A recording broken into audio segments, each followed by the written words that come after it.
Hi friends. അപ്പോൾ ഇന്ന് നല്ല ഹെൽത്തി ആയിട്ട് ടേസ്റ്റി ആയിട്ടുള്ള ഒരു അടിപൊളി ബ്രേക്ക്ഫാസ്റ്റ് ആൻഡ് ഡിന്നർ റെസിപ്പിയാണ് കേട്ടോ. അപ്പോൾ നമുക്ക് തയ്യാറാക്കാനായിട്ട് തുടങ്ങാം.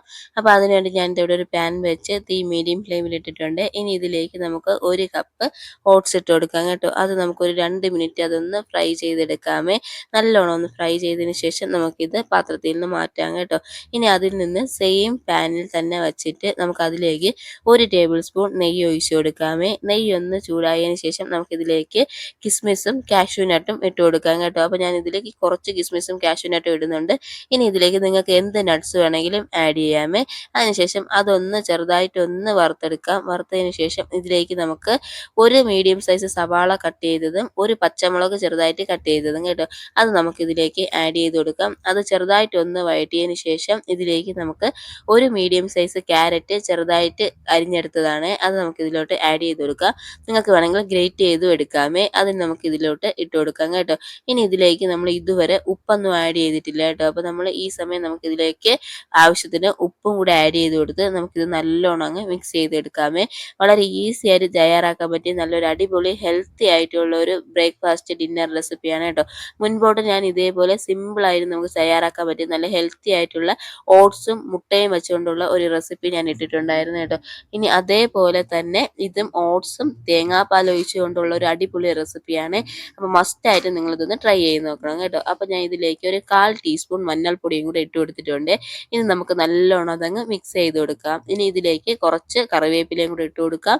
അത് നല്ലോണം അതൊന്നും കൂടെ മിക്സ് ചെയ്ത് കൊടുക്കാം കേട്ടോ. അതിനുശേഷം നമുക്കിതിലേക്ക് നമ്മൾ വറുത്ത് വെച്ചിട്ടുള്ള ഓട്സ് നമുക്കിതിലോട്ട് അങ്ങ് ഇട്ട് കൊടുക്കാം. ഓട്സ് ഇട്ട് കൊടുത്ത് എല്ലാം കൂടെ നല്ലോണം അങ്ങ് മിക്സ് ചെയ്ത് കൊടുക്കാമേ. നല്ലോണം ഒന്ന് മിക്സ് ചെയ്തതിന് ശേഷം ഞാൻ ഇതിലേക്ക് ഒരു അരമുറി തേങ്ങ, ഒരു 1/4 കപ്പ് വെള്ളം ഒഴിച്ച് നല്ലൊരു കട്ടി തേങ്ങാപ്പാൽ എടുത്തിട്ടുണ്ട് കേട്ടോ. അത് നമുക്ക് ഇതിലേക്ക് കുറേശ്ശെ ഒഴിച്ചു കൊടുത്ത് നമുക്കിതങ്ങ് മിക്സ് ചെയ്തെടുക്കാമേ. നമ്മൾ ഒന്നിച്ച് ഒഴിച്ചു കൊടുക്കാനായിട്ട് പാടില്ല. ഒന്നിച്ച് ഒഴിച്ചു കൊടുത്താൽ ഓട്സ് എല്ലാം കൂടെ ഒരുമാതിരി കുതിർന്നു പോകും കേട്ടോ. കുതിർന്ന് അത് കട്ടിയായി പോകും. അതുകൊണ്ട് തന്നെ നമ്മൾ തേങ്ങാപ്പാൽ ഒന്നിച്ച് ഒഴിച്ച് കൊടുക്കാതെ ഇതേപോലെ കുറേശ്ശെ ഒഴിച്ച് കൊടുത്ത് അതങ്ങ് മിക്സ് ചെയ്ത് കൊടുത്ത് അതെല്ലാം ഒന്ന് അബ്സോർവ് ആയതിനു ശേഷം അതിലേക്ക് നമ്മൾ ബാക്കിയുള്ള തേങ്ങാപ്പാലും കൂടെ ഒഴിച്ച് കൊടുത്ത് നമുക്കങ്ങ് മിക്സ് ചെയ്ത് കൊടുക്കാം കേട്ടോ. ഇങ്ങനെ ഒന്ന് മിക്സ് ചെയ്തതിന് ശേഷം ഒരു 2 മിനിറ്റ് നമുക്ക് മീഡിയം ഫ്ലെയിമിൽ തന്നെ ഇട്ട് നല്ലോണം അതങ്ങ് ഇളക്കി കൊടുക്കാമേ. അപ്പോൾ നമുക്ക് നല്ല തുറാന്ന് തന്നെ നമുക്ക് കിട്ടും കേട്ടോ. കട്ടകളൊന്നും കെട്ടയൊന്നും കെട്ടാതെ നല്ല തുറാന്ന് നല്ല അടിപൊളിയായിട്ടുള്ള ഹെൽത്തി ആയിട്ടുള്ള ഓട്സ് നമുക്ക് ഇതിലേക്ക് കിട്ടും കേട്ടോ. അപ്പോൾ നല്ല ടേസ്റ്റ് ആണ് കേട്ടോ. ഇത് നല്ല തേങ്ങാപ്പാലൊക്കെ ഒഴിച്ച് തയ്യാറാക്കുന്നത് കൊണ്ട് തന്നെ കഴിക്കാനായിട്ട് നല്ല ടേസ്റ്റാണ്. അപ്പോൾ നല്ലൊരു അടിപൊളി ഹെൽത്തി ആയിട്ടുള്ള ഒരു ബ്രേക്ക്ഫാസ്റ്റ് ആൻഡ് ഡിന്നർ റെസിപ്പി ഇവിടെ റെഡി ആയിട്ടുണ്ട് കേട്ടോ. അപ്പോൾ മസ്റ്റായിട്ട് നിങ്ങൾ വീഡിയോ ഫുള്ളായിട്ടൊന്ന് കണ്ടതിന് ശേഷം തയ്യാറാക്കി നോക്കണം. ഫീഡ്ബാക്ക് കമൻസ് ആയിട്ട് അറിയിക്കുകയും ചെയ്യണേ. ഇത് കണ്ടല്ലോ നല്ല തുറാന്നാണ് കേട്ടോ ഇരിക്കുന്നത്.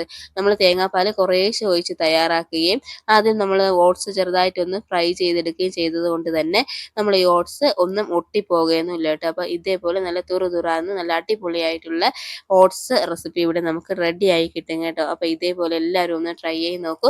ഫീഡ്ബാക്ക് കമൻസ് ആയിട്ട് അറിയിക്കണം കേട്ടോ. അപ്പോൾ മറ്റൊരു റെസിപ്പി ആയിട്ട് കാണാം. ബൈ.